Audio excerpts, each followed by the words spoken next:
We spent basically a full day, half of it in the evening and half of it in the morning at one of my favorite lakes that I haven't been to in more than a decade, and that's Cedar Bluff, Kansas. We went on a whim and we caught a bunch of fish. So stay tuned, we'll see how we work out our day on windy Cedar Bluff. It's about 6-7 hours from our house to Cedar Bluff, Kansas. And so Tim and I drove out there, decided that it was kind of a whim deal. And as we are inclined to do on Fishful Thinker, if we're gonna do that, we fish fundamental stuff. And if you're a fan of the show, you know that means inlets, outlets, boat ramps, and dams. Well, the dam is the closest thing there at Cedar Bluff. So we jumped out and went right down the dam right off the bat. That's right there is where I started fishing. I haven't been to this lake in 20 years. We put the boat in the water about 5 minutes ago, and that is one Kansas largemouth to get us going here. Turnaround fish, and we'll get them unhooked real quick. That is a Kansas largemouth, and our goal, you know, we talk to you guys all the time, inlets, outlets, boat ramps, and dams. Well, come off there. They're gonna get bigger than that, I promise. But literally 75 yards that way, I picked the topwater up as soon as we started coming down here, got one blow up and missed him, downsized the topwater immediately, and I just saw another one blow up behind the camera. So we're gonna spin around and keep going. But at the end of the day, inlets, outlets, boat ramps, and dams. Now, typical with Western Kansas, it blows in the afternoon, and the wind started blowing for real.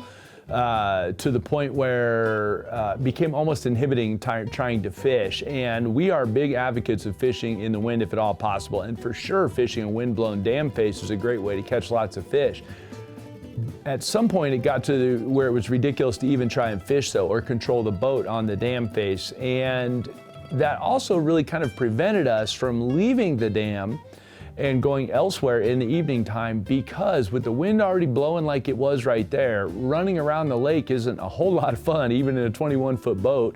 For two, getting in shallow cover in the wind like that is never any fun, because it's hard, again, to control the boat, control your presentations, and oh, by the way, the fish don't really like to be in very heavy shallow cover in the wind either. Add to that, the offshore stuff is kind of out of play, because getting the boat to hold in the middle of the lake in the blasting wind is not ideal either. So the dam face gave us a place to crawl back and forth across there, make lots of presentations with different baits, and catch a variety of fish. I've now thrown a gold minnow twice, and I've had 2 bites. But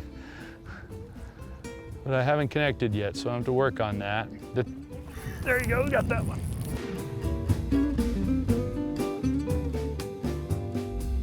All right, what did we get? Smallmouth?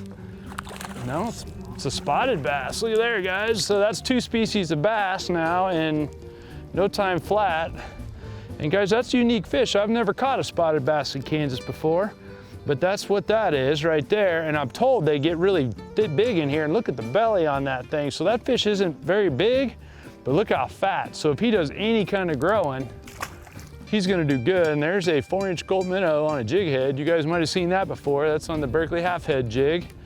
And it's been bit 3 times in 3 casts. So we're gonna continue this, and you can see we're facing into the wind, so I'm throwing it down so I can keep a straight line. I could throw it straight up front as well. What I don't want is crosswind. So if you get crosswind, you get the bow, and you won't, oh, I should have had that one. Oh, there's a pile of them right there. They're biting it right on the bottom.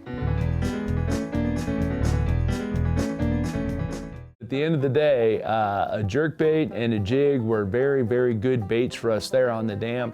A couple different jerkbaits, couple different jigs. We threw some crankbaits, we threw some topwater baits, and we really just couldn't locate the size, at least in the evening. We could not generate the size we needed on the dam, and we knew that for tomorrow morning, if we're gonna stay on this lake, we're gonna need to go looking for some fish in some other places. But as we've already said, the weather kind of held us on the dam a little bit, and we were catching fish one after the other, which is very enjoyable, even in the wind. And even if they're not giants, catching lots of them is super fun, and we were doing just that. Got them. All right, now we're gonna find out what they are. There's my smallmouth. So the boat hasn't moved 50 yards. I've caught a smallmouth, a largemouth, and a spotted bass. And if you add all 3 of them together, none of them are very big. But our whole thing on Fishful Thinker is to show you how to catch fish. In this particular case, why did we go to the dam? Well, we'll get rid of him first, because he's just a little smallmouth. because everybody lives on the dam. We've always said that. I've already seen in 100 yards, wipers, white bass, smallmouth, spotted bass, and largemouth bass. So a multi-species bait like a jerkbait, a gulp minnow, that modified beetle spin, or the lipless crankbait that have the war pig over there, all those will get bit by any of those species, as well as the walleyes that are here we haven't seen yet, but I bet we will. And I agree with you that I think the first one was a wiper. Got him, there we go. All right, now I got the hit stick out to see what we could catch. Oh my God, look at the size of the smallmouth chasing this fish. Go down there and get him. Dude, there is a smallmouth like 5 pounds chasing this guy around. Oh my gosh, dude, the smallmouth was like this big that swam up next to him. Holy crap. Okay, we're around him. We're just not quite getting the right size to bite yet. We're 20 minutes into our day. That was a monster smallmouth. That was like a 5-pounder that chased him up. And we would love to see one of those. There's not a tremendous number of smallmouth in Kansas that I have experience with, but we did catch a great big one time.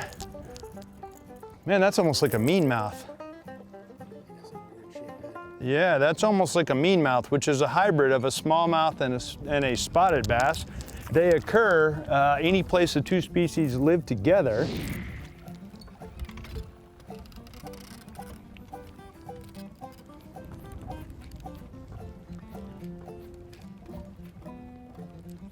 Got him.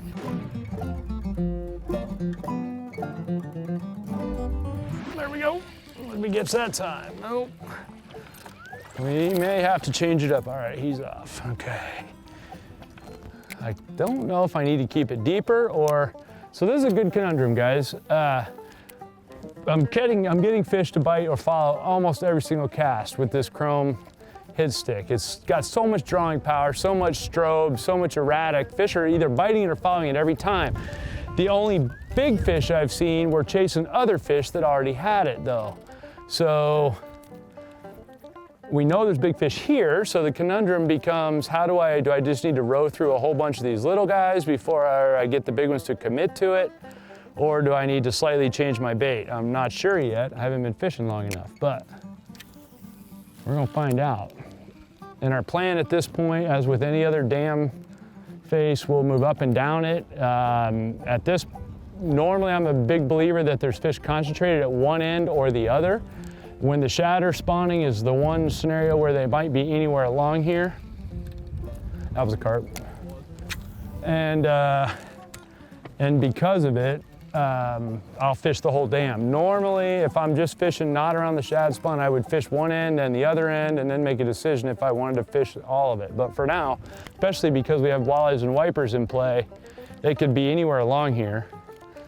And I can fish all the way across here with some fast baits like these. Look at that whack, got that one. He just came darting up there and wrecked it. He's a little bit bigger. That's a decent sized fish there. Oh, he ballyhooed himself, that ain't good. Let me get out off the dam here. Okay, this is gonna be interesting. This is how you get hooked by a spotted bass. So there was a little guy looking at it and this guy came charging off the bottom and smashed it. So again, I think we need to just maybe row through a bunch of fish until we figure it out. And as you can see, the wind's not exactly calm.